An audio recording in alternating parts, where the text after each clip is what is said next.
Baiklah, kita ketemu lagi dalam kuliah daring, kuliah online mata kuliah Intermediary Business Management. Karena kuliah kita ini kuliah daring dan menggunakan media YouTube, diharapkan Anda untuk mengklik subscribe dan tanda lonceng di channel YouTube ini demi kelancaran pelaksanaan proses belajar mengajar kita selanjutnya. Terima kasih.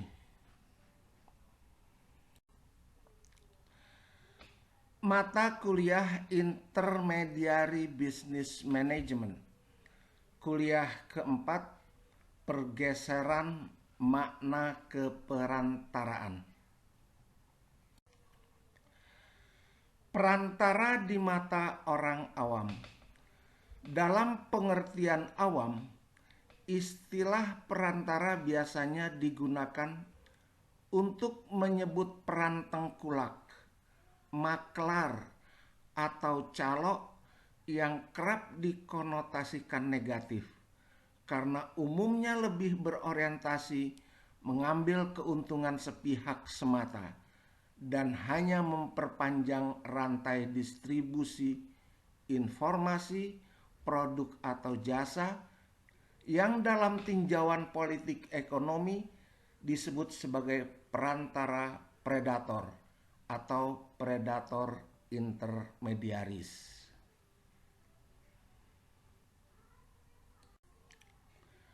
Bisnis perantara di Indonesia, sebutan untuk maklar, calo, tengkulak, atau broker mungkin sudah tidak asing lagi dikenal oleh masyarakat, seperti calo tiket, maklar tanah, maklar rumah, tengkulak hasil perkebunan, broker pengurusan surat-surat perizinan, dan lain sejenisnya.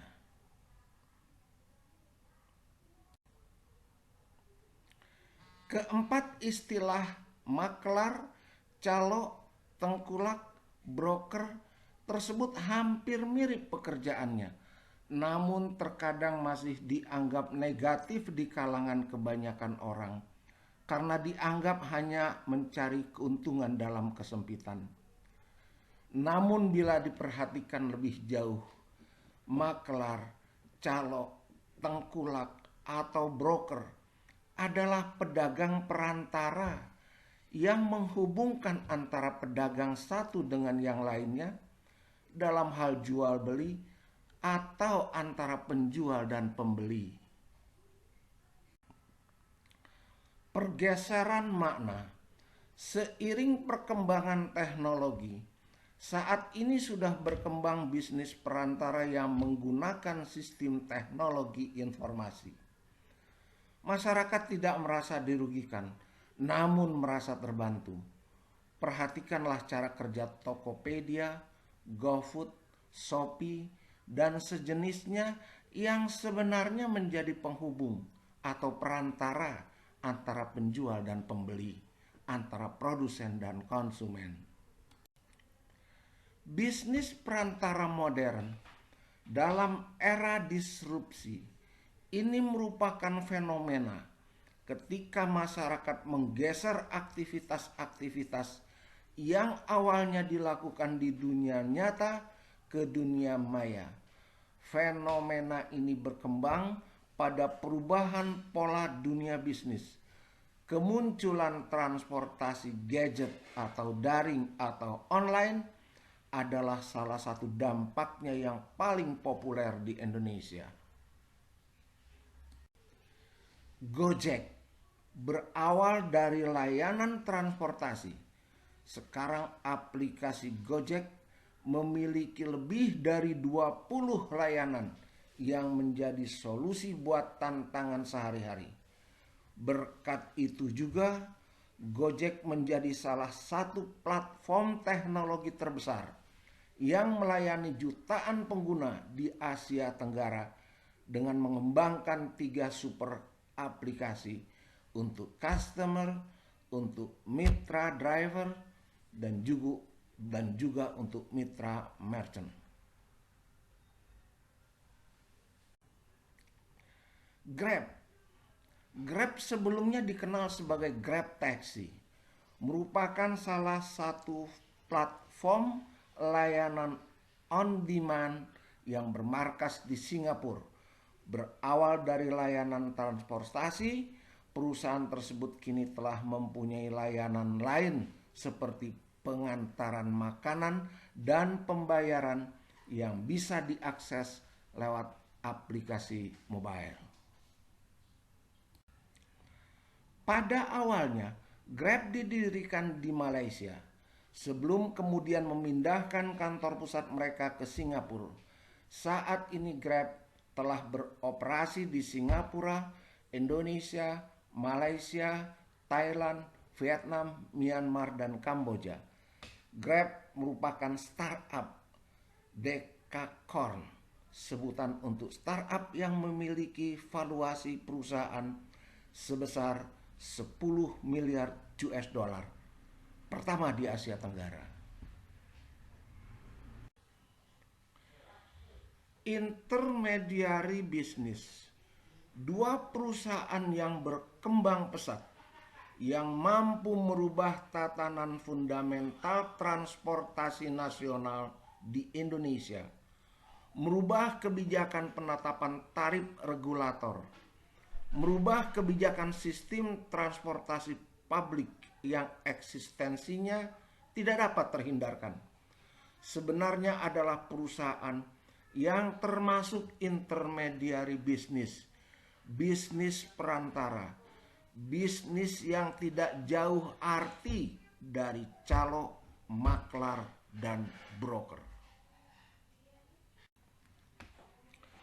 Perusahaan-perusahaan startup namun terselimuti oleh kemajuan teknologi informasi, oleh berkembangnya era digitalisasi, sehingga perusahaan tersebut tergolong sebagai perusahaan startup atau perusahaan rintisan, sehingga mekanisme bisnis yang sebenarnya perantara menjadi terselimuti.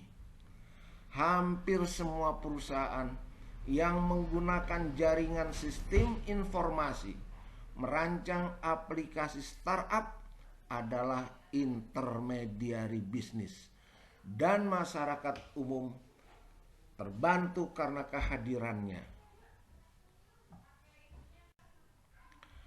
Gojek dan Grab adalah perantara. PT Gojek, PT Grab, mekanisme bisnisnya sederhana. Mereka yang menggunakan jasa Gojek dan atau Grab adalah penumpang, konsumen. Mereka yang mengemudikan motor dan atau mobil adalah penjual jasa atau produsen.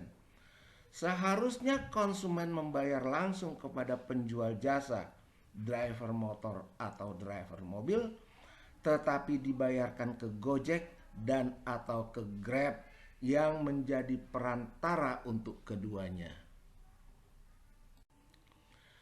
Startup lainnya sama halnya dengan Lazada Indonesia, Tokopedia, Bukalapak, Blibli.com, Shopee, JD Indonesia atau JDID, Bineka, Elvania, Traveloka, dan banyak lagi adalah perusahaan perantara. Kehadirannya mempermudah masyarakat, tidak merugikan, dan tidak dipandang sebagai calo dan atau maklar yang semula dikonotasikan merugikan, karena calo dan atau maklar dapat menjadi mafia percaloan yang tentu merugikan masyarakat penggunanya. Pergeseran makna. Simpulannya adalah kegiatan usaha perantara atau intermediary bisnis dibutuhkan baik bagi produsen maupun konsumen.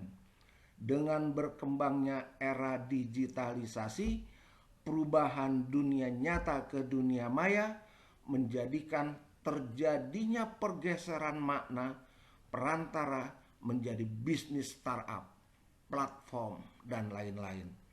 Ini yang dimaksud dengan intermediary business management.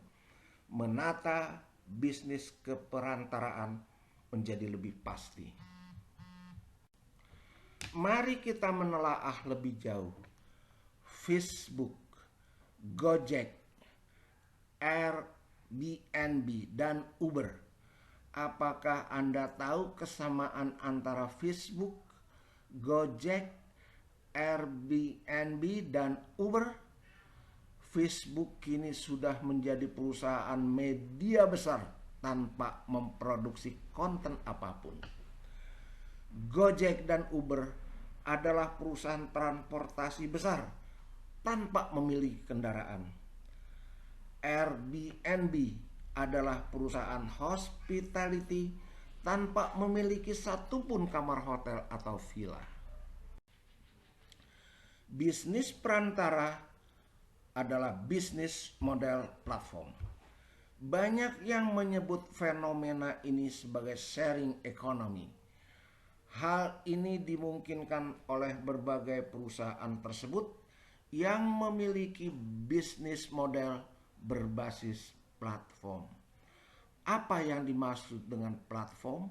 Secara sekilas kita bisa melihat bahwa mereka tidak memiliki aset yang merupakan kunci dari operasi yang dijalankannya. Mereka bisa bertahan dan berkembang pesat karena mereka menciptakan suatu wadah yang dapat menghubungkan calon pengguna dan pemilik aset yang ingin menghasilkan uang. Wadah inilah yang disebut sebagai suatu platform. Tren seperti inilah yang akan mengubah perkembangan dunia bisnis, perdagangan, ekonomi, dan pada akhirnya akan merevolusi kehidupan kita.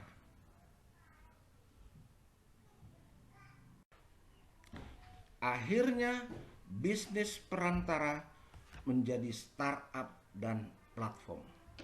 Perkembangan berbagai perusahaan startup yang mulai menjamur di Indonesia juga bisa dilihat sangat mengikuti tren ini. Walaupun belum semuanya dapat berkembang menjadi sebesar perusahaan-perusahaan yang telah menjadi contoh di atas, dibutuhkan strategi yang matang untuk dapat mengembangkan sebuah bisnis dengan basis platform.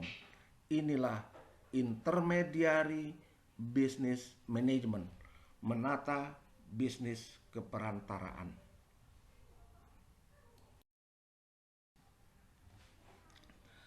Dan akhirnya demikianlah kuliah kita pada hari ini.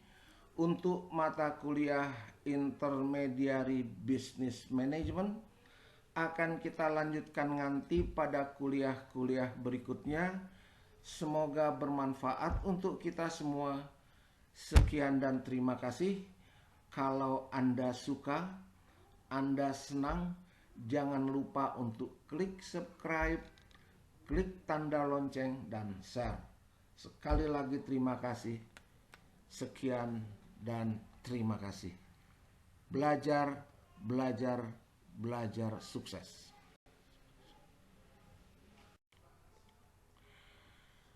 Ini ada tugas kelompok membuat paper. Saya ingatkan agar Anda membuat paper lalu dikumpulkan sebelum pelaksanaan UTS. Ini judul-judul paper yang bisa dipilih oleh masing-masing kelompok. Satu judul untuk satu kelompok, tidak ada kelompok yang judulnya sama.